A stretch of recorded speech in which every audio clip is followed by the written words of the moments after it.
Rapunzel. Once upon a time, there lived a man and his wife.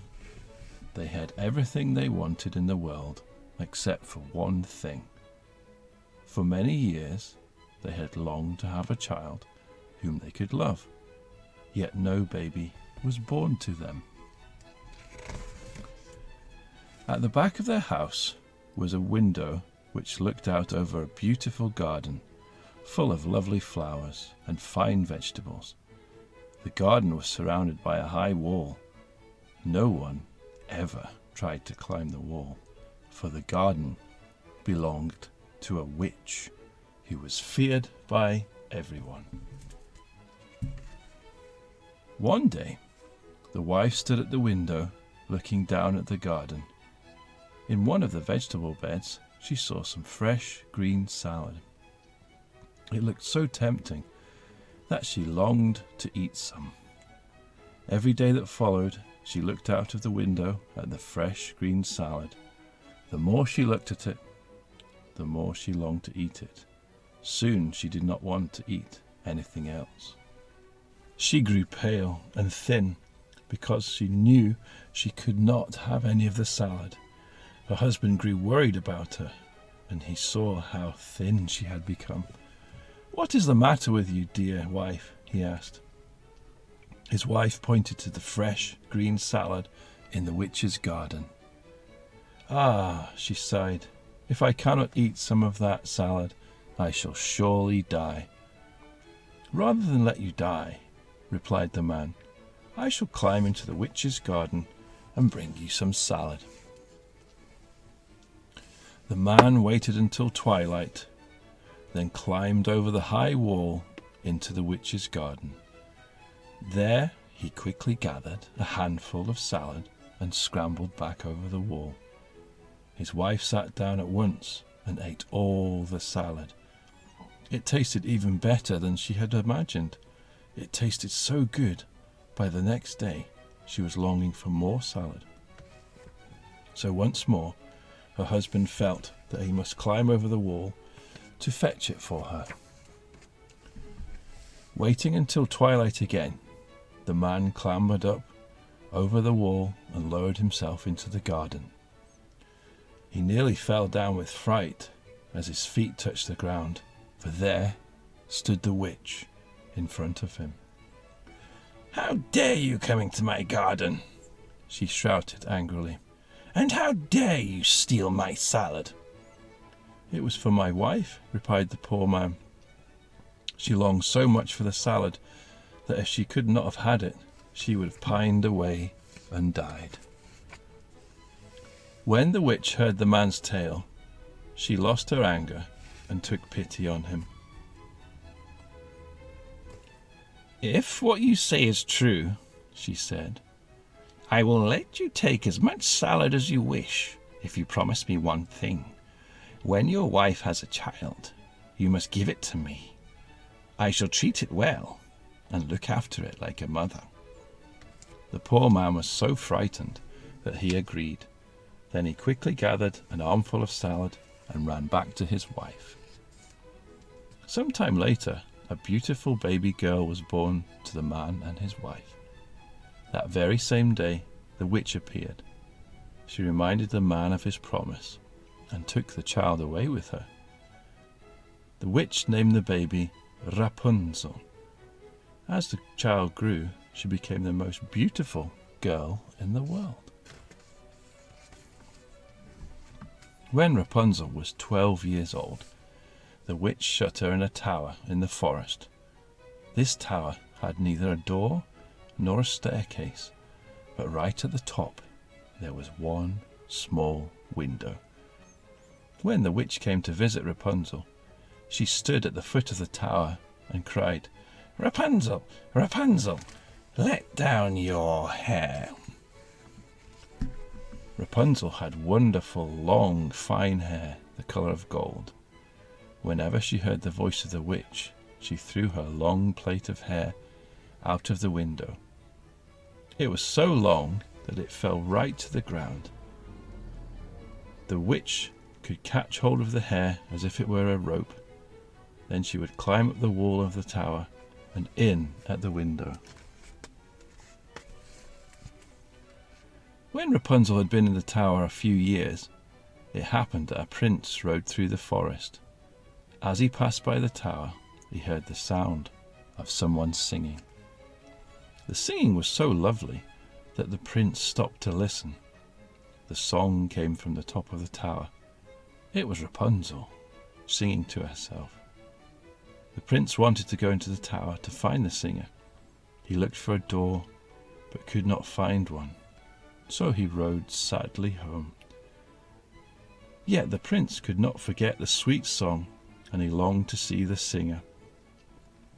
Every day he returned to the forest and stood by the tower, listening to Rapunzel singing. One day, when the prince was standing behind a tree, the witch came by to the tower. He heard her say, "Rapunzel, Rapunzel, let down your hair." Immediately, a long, thick plait of golden hair fell down to the ground. The prince watched, amazed, as the witch climbed up the tower and in at the window. The next day, at twilight, the prince stood by the foot of the tower and cried, "Rapunzel, Rapunzel, let down your hair." Immediately, the plait of hair came tumbling down, and the prince climbed up. Rapunzel was surprised and rather afraid when she found that a man had climbed up into her room in the tower. As for the prince, when he saw the beauty of Rapunzel, he was overjoyed. He talked kindly to her, and soon she lost her fear.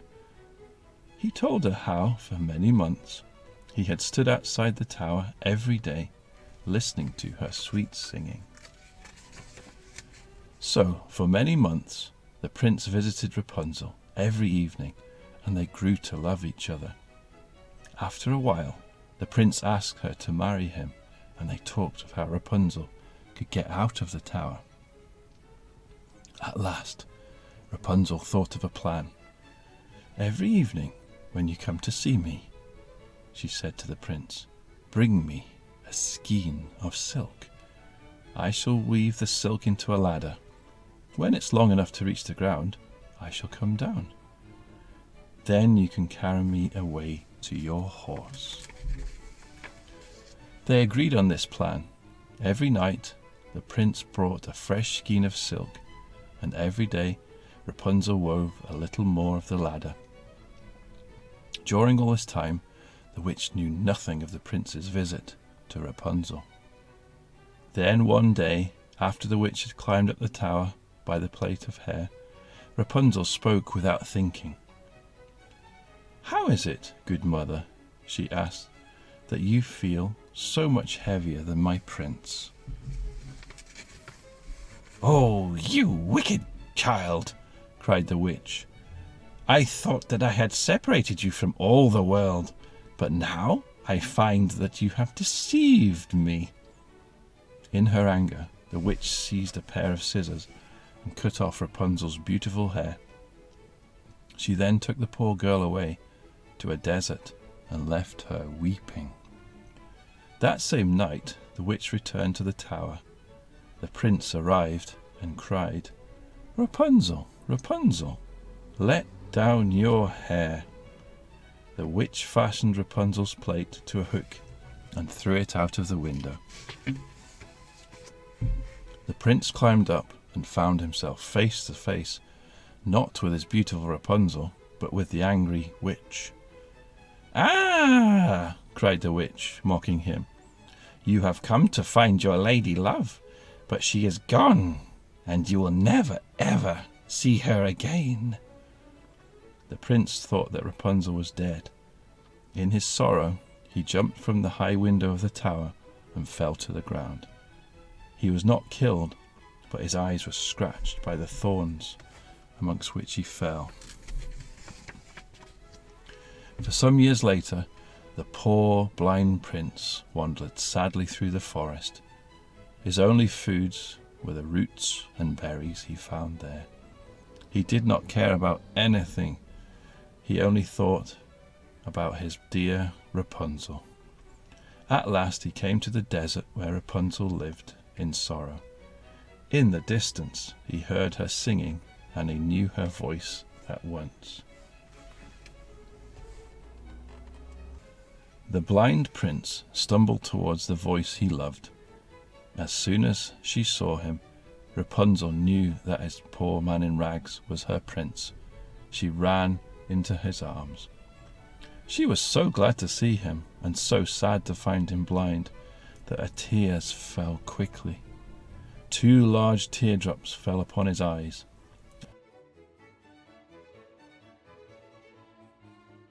Immediately he could see as well as he ever had done.